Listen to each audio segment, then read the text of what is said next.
الإسلام ديني ومحمدا رسول الله. Baik, saya akan ulangi pertanyaan Anda supaya saya tidak keliru menangkap apa yang Anda sampaikan. Ya, saya ingin memastikan terlebih dahulu. Apa yang Anda tanyakan adalah bagaimana kalau ada kondisi sholat di belakang satu imam, kondisinya menjadi makmum, sedangkan imam itu tidak fasih ya dalam membacakan ayat-ayat Al-Quran seperti makhrajnya misalnya tidak tepat, ya kan? Dan kondisi-kondisi lain. Pertanyaan pertama Anda, apakah sah sholat yang ditunaikan atau ada kewajiban untuk mengulang? Itu satu. Yang kedua, kemudian bagaimana cara untuk memperbaiki kondisi itu? Apakah itu yang Anda tanyakan? Ya Ustaz. Baik, saya akan batasi pada apa yang Anda utarakan. Ustaz di sini juga. Baik, baik. Yang pertama, jika kita mendapati kondisi demikian, maka idealnya begini. Saya ingin sampaikan kondisi ideal supaya memahami fikih imam terlebih dahulu. Seseorang ditetapkan atau diangkat atau dipersilahkan menjadi imam ketika diketahui ya dan dipastikan bahwa syarat-syarat menjadi imam itu terpenuhi. Apa di antara syarat-syaratnya? Pertama, memahami fikih salat. Ya, jelas karena imam itu pemimpin dari salat. Kalau nggak paham apa yang dikerjakan, bagaimana bisa memimpin? Ya kan? Itu memahami fikih salat. Yang kedua adalah bagus ya dalam bacaan-bacaan yang dia bacakan. Ya, karena nanti bacaan-bacaan imam itu termasuk yang mengcover bacaan makmum dan gerakan diikuti. Jadi paham tentang fikih salat, bagaimana mengerjakan dari awal sampai akhir karena diikuti imam itu. Yang kedua, bacaannya bisa mewakili makmum. Itu yang tercover dalam hadis Nabi SAW, "Innama ju'ilal imamu liyutamma bih, fa qira'atul imami qira'atul ma'mum." Ya, adapun imam dijadikan untuk diikuti. Bagaimana kita bisa mengikuti? Kalau imam memahami sehingga benar dari awal sampai akhir. Ini juga filosofinya dalam kehidupan. Kalau kita ingin mengangkat imam dalam kehidupan kita misalnya, apapun itu, ya baik itu di keluarga dan sebagainya, harus paham dulu tentang kewajiban-kewajiban yang melekat kepada imam itu sehingga kita bisa mengikuti yang benar, pastikan yang benar. Anda profesinya guru misalnya, itu imam bagi murid-muridnya, wali bagi mereka. Maka jangan memberikan contoh yang tidak baik. Pelajari bagaimana menjadi guru yang baik supaya murid-murid menjadi baik.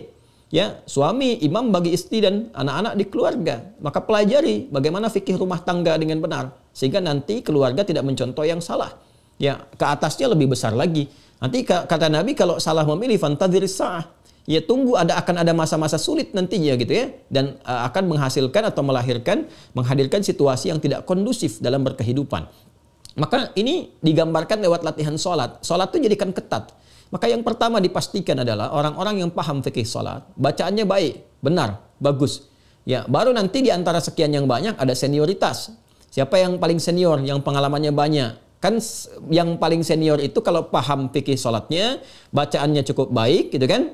Nah, kemudian baik itu ukuran tajwid ya, bukan ukuran lagu, ingat. Baik itu ukuran tajwid, bukan ukuran lagu. Kadang ada yang irama lagunya bagus, tapi kadang-kadang dengarnya telinga kita panas gitu. Telinganya nggak enak dengar. Kenapa? Karena makhrajnya itu berantakan, sifatnya berantakan.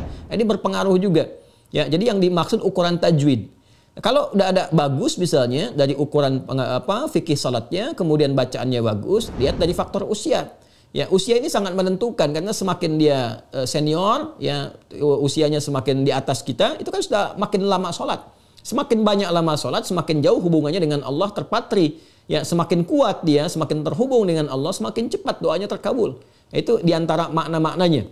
Ya? Nah, kalau ada 3 kondisi ideal ini, selesai.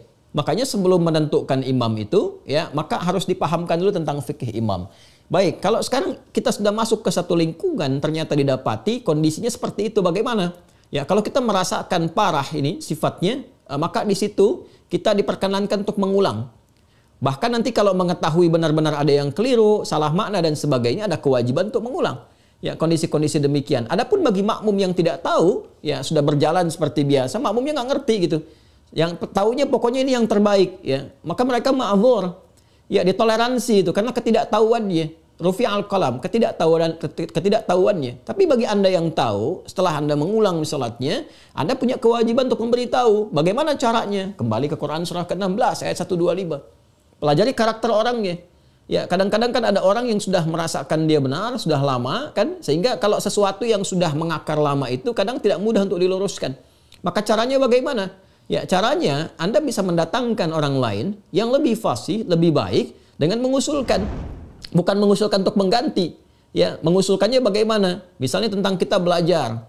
Ya, diusulkan oleh Anda bagaimana kalau kita belajar jangan hanya imamnya yang pandai bacaan, ya dengan cara yang baik. Kami juga ingin pandai-pandai bacaan supaya bisa jadi imam di rumah dan sebagainya. Anda ngusulkan, boleh nggak kalau kita ngaji dengan ustadz-ustadz kita mengundang untuk mengajari kami kalau imam tidak sempat punya waktu semuanya. Jadi imam juga merasa terangkat, terhormat, kita datangkan yang lain pada saat yang bersamaan ketika datang orang yang mengajar, imamnya ada atau diperkenankan kemudian membaca sholat, dia bisa mengerti, itulah memahamkan dengan hikmah. Ya, tidak, dan kita ingat ya, memberitahu orang yang belum tahu itu ya bukan dengan cara yang kontraproduktif. Ya, apa dengan misalnya menghukumi atau mencaci atau misalnya berprasangka negatif, itu jauhi semua itu. Ya, orang belum tahu itu diberitahu, dan cara memberitahu itu ada seninya, ada jalannya juga. Saya ingin ambil contoh begini, kasusnya agak mirip-mirip dengan apa yang Anda alami. Ini saya alami sendiri, karena itu saya berbagi dengan Anda. Satu kali saat saya awal datang pertama ke Indonesia, ada satu tempat tuh yang saya bimbing. Itu tempat itu ada berkumpul pejabat-pejabat gitu, yang rata-rata juga sudah pensiun. Nah, kadang lupa jabatan dunia itu dikiranya itu juga sama dengan jabatan akhirat. Jadi kalau di kantor jadi imam, di masjid harus jadi imam. Nah, ini yang menarik, begitu awal saya datang ke situ, wah ini menarik nih, ada persaingan imam positif tuh, bagus menurut saya. Jadi kita kalau melihat dengan rahmat itu, ya semua ada peluang kebaikan. Wah ini bagus sih saya pikir. Ya Masya Allah, ini pengen di kantor imam, di masjid pengen jadi imam. Hanya kadang-kadang gitu, telinga kadang panas kok dengarnya begini. Ada yang keliru, ada yang macam-macam. Lalu saya coba sampaikan, karena kita datang kan untuk mengajar. Ustadz gitu kan, sampai ke situ. Masya Allah Pak, saya bilang, Bapak luar biasa jadi imam. Ya itulah ustadznya. Hanya begini saya sampaikan Pak. Jadi imam itu kan ada kualifikasinya, ya, ada syarat-syaratnya. Bacaan-bacaan kita itu harus baik, harus memahami. Dan jawabannya juga bagus. Justru Ustadz, saya ini jadi imam supaya tahu kalau saya salah bisa dibenarkan makmum. Nah ini berarti masalahnya fikih. Ada keinginan jadi imam, cuman belum tahu jalan. Kita apresiasi itu. Saya bilang bagus Pak. Nah supaya Bapak pilih yang mana? Banyak dibenarkan makmum atau Bapak nggak usah dibenarkan oleh makmum? Ya taunya harus bagus. Nah, saya berikan caranya Pak, tipsnya. Bapak jadi imam ya yang nggak akan dikoreksi oleh makmum. Ya, sambil menunggu itu kita mantapkan juga supaya bacaan Bapak lebih bagus. Mau tuh. Caranya bagaimana Ustadz? Hari ini saya akan tempatkan Bapak tetap dalam posisi imam karena saya diperkenankan untuk mengatur di masjid itu. Ya, saya bilang Pak, Bapak tetap jadi imam, nanti spesial zuhur dan asar. Zuhur dan asar. Maghrib, isya, subuh, ya itu nanti saya dan santri yang pimpin. Jadi Bapak nanti sambil Bapak ngimamin, saya berikan waktu spesial untuk tahsin, ya sama santri-santri ini supaya disupport. Pokoknya Bapak senang baca apa, itu kemudian kita supportkan dulu. Ya perbaikin, tapi tidak menurunkan statusnya sebagai imam. Tetap Bapak nanti imam ya di duhur dengan asar. Duhur asar kan bacaannya sir, bukan jahar. Siapa yang mau luruskan orang baca sir? Jadi ya itu dia baca pokoknya duhur dengan asar jadi imam. Jadi kita nggak turunkan statusnya tetap sebagai imam. Saat bersamaan tingkatkan kualitasnya. Ya dan itu sepakat.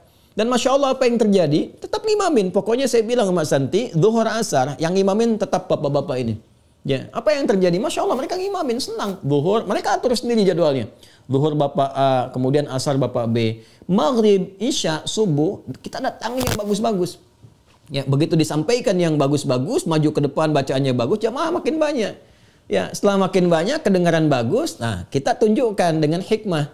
Pak, barangkali Bapak mau ngimamin yang maghribnya nanti setelah ini. Oh, enggak usah Ustadz, itu aja itu udah ada bagus katanya. Jadi sudah ada kesadaran di situ. Begitu ada kesadaran, dia ingin meniru.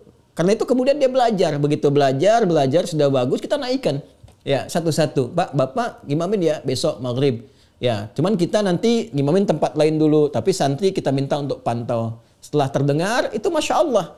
Ya, mau tanya kembali. Ya awalnya enggak Ustaz, enggak Bapak sudah bagus, naik dulu. Begitu sudah naik, sudah bagus, tanya ke santri bagaimana. Kita tanya bagaimana hasilnya, bagus, baik. Kita supportkan dan Masya Allah sejak saya itu semakin semangat, bisa ngimamin di tempat lain. Itulah hikmah. Ya, jadi tidak harus kemudian kita langsung simpulkan, kita hukumi. Kita datang dengan hikmah, dengan ainur rahmah.